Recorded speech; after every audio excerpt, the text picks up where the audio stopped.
members of the business community from far and near with us today. It's in order to reduce our reliance on the developed markets. This is the occasion. Smart partnerships, collaborations that contribute partnerships, investments from member countries should therefore be well received by the shaping of policies that affect us. We should also consider what kinds. I would like to end by thanking the many generous sponsors.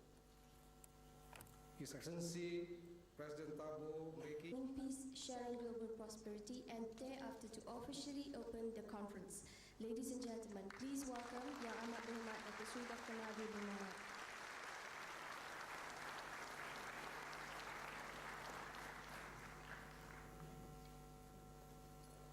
Creating a new paradigm of business activity, painting a new picture. The attack against Iraq will simply anger more Muslims who see this as being anti-Muslim rather than anti-terror. The fact that North Korea's open admission that it has weapons of mass destruction has met only the mild admonishment by the West seems to prove that indeed it is a war against Muslims and not against the fear of possession of weapons of mass destruction by the so-called rogue countries. As for organizing a timely forum to discuss ways to benefit from the wealth of knowledge and experience that has been accumulated at home by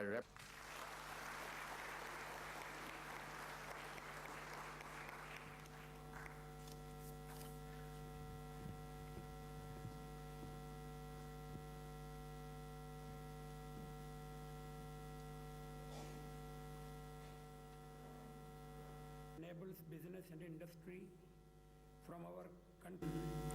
For all the developing countries, globalization has meant new challenges as well as fresh opportunities. It has also thrown up issues that determine stability and security in the world in the 21st century.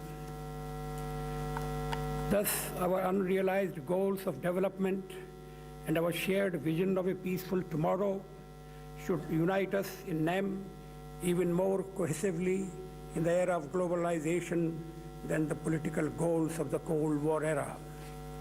Prime Minister of Thailand at this event.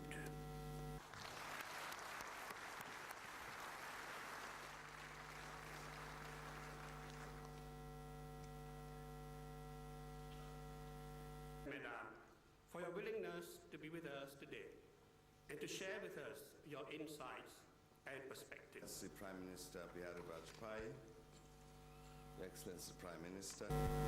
The countries of Southern Africa have also started formal discussions with Mercosur in South America aimed at reaching a cooperation agreement covering many areas including investment and trade.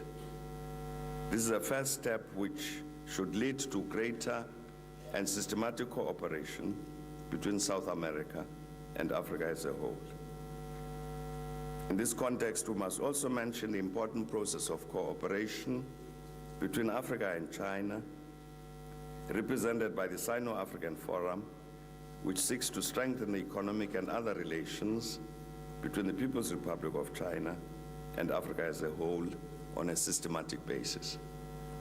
Who is the outgoing chairman of NAM?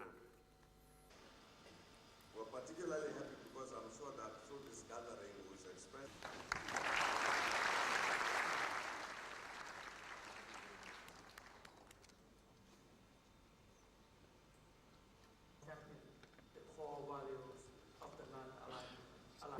When we have as many as 116 member states, it is inevitable that some differences should occur between some of us from time to time. But on the contrary, the biggest advantage of a 116-strong member movement like ours is the ability to work together, creating strength as partnership, instead of creating more differences.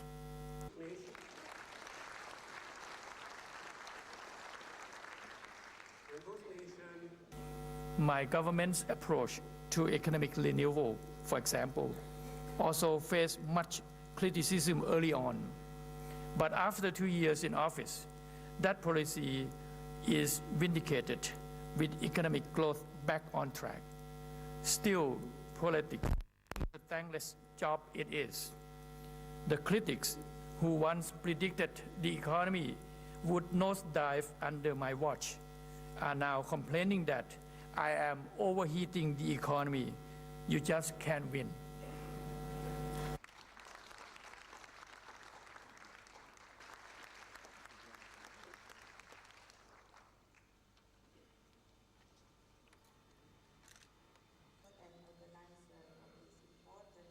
Globalization has raised even tougher competition.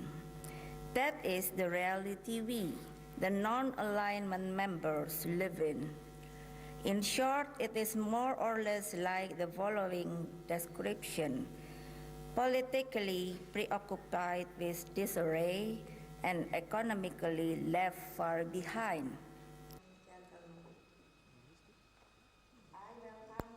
Prime Minister Thaksin Shinawatra of Thailand